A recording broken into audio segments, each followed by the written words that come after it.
Chapter 10. Now it came to pass, when Adoni-Zedek, king of Jerusalem, heard how Joshua had taken Ai, and had utterly destroyed it, as he had done to Jericho and its king, so he had done to Ai and its king, and how the inhabitants of Gibeon had made peace with Israel, and were among them, that they feared greatly, because Gibeon was a great city, like one of the royal cities, and because it was greater than Ai, and all its men were mighty. Therefore Adoni-Zedek, king of Jerusalem, sent to Hoham, king of Hebron, Piram, king of Jarmuth, Japhiah, king of Lachish, and Debir, king of Eglon, saying, Come up to me and help me, that we may attack Gibeon, for it has made peace with Joshua and with the children of Israel. Therefore the 5 kings of the Amorites, the king of Jerusalem, the king of Hebron, the king of Jarmuth, the king of Lachish, and the king of Eglon, gathered together and went up, they and all their armies, and camped before Gibeon, and made war against it.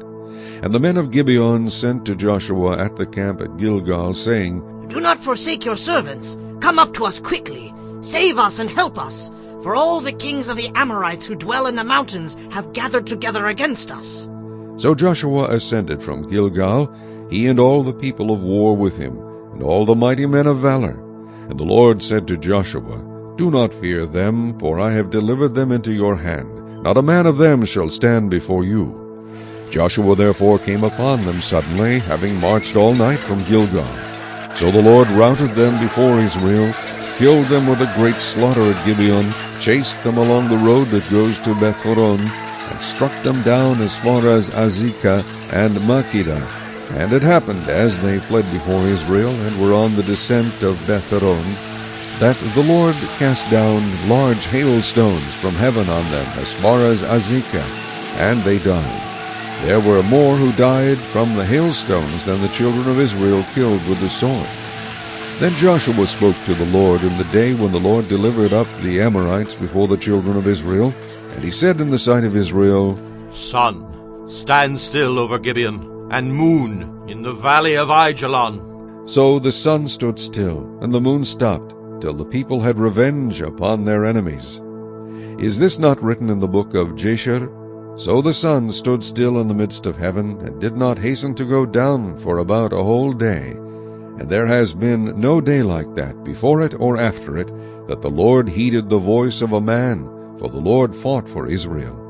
Then Joshua returned, and all Israel with him, to the camp at Gilgal. But these 5 kings had fled and hidden themselves in a cave at Makkedah. And it was told Joshua, saying, The 5 kings have been found hidden in the cave at Makkedah. So Joshua said, Roll large stones against the mouth of the cave, and set men by it to guard them. And do not stay there yourselves, but pursue your enemies, and attack their rear guard. Do not allow them to enter their cities, for the Lord your God has delivered them into your hand.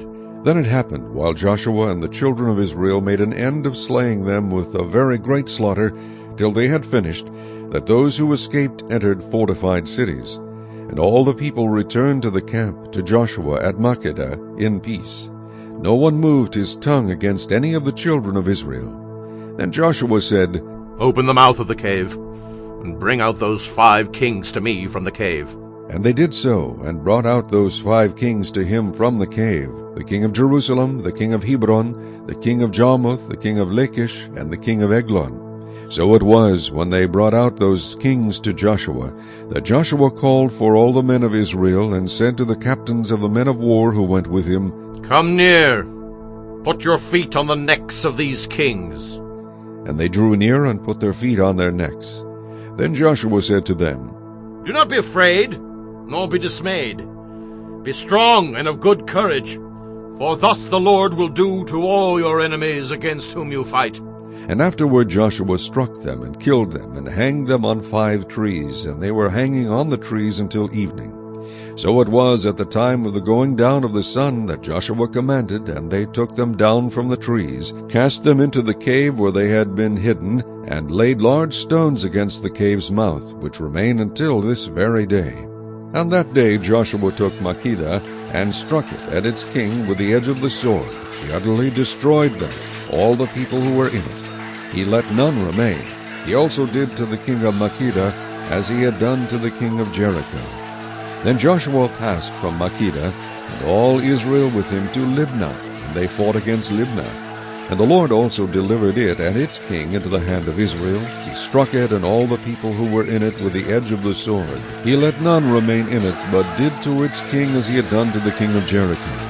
Then Joshua passed from Libnah, and all Israel with him to Lachish, and they encamped against it and fought against it. And the Lord delivered Lachish into the hand of Israel, who took it on the second day, and struck it and all the people who were in it with the edge of the sword, according to all that he had done to Libnah. Then Horam, king of Gezer, came up to help Lachish, and Joshua struck him and his people, until he left him none remaining. From Lachish Joshua passed to Eglon, and all Israel with him, and they encamped against it and fought against it. They took it on that day, and struck it with the edge of the sword. All the people who were in it he utterly destroyed that day, according to all that he had done to Lachish. So Joshua went up from Eglon, and all Israel with him to Hebron, and they fought against it. And they took it and struck it with the edge of the sword, its king, all its cities, and all the people who were in it. He left none remaining, according to all that he had done to Eglon, but utterly destroyed it and all the people who were in it. Then Joshua returned, and all Israel with him to Debir, and they fought against it. And he took it and its king and all its cities. They struck them with the edge of the sword, and utterly destroyed all the people who were in it. He left none remaining, as he had done to Hebron. So he did to Debir and its king, as he had done also to Libnah and its king. So Joshua conquered all the land, the mountain country, and the south, and the lowland, and the wilderness slopes, and all their kings.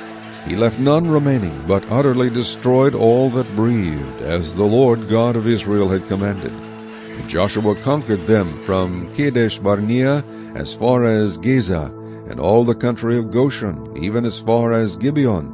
All these kings and their land Joshua took at one time, because the Lord God of Israel fought for Israel. Then Joshua returned, and all Israel with him, to the camp at Gilgal.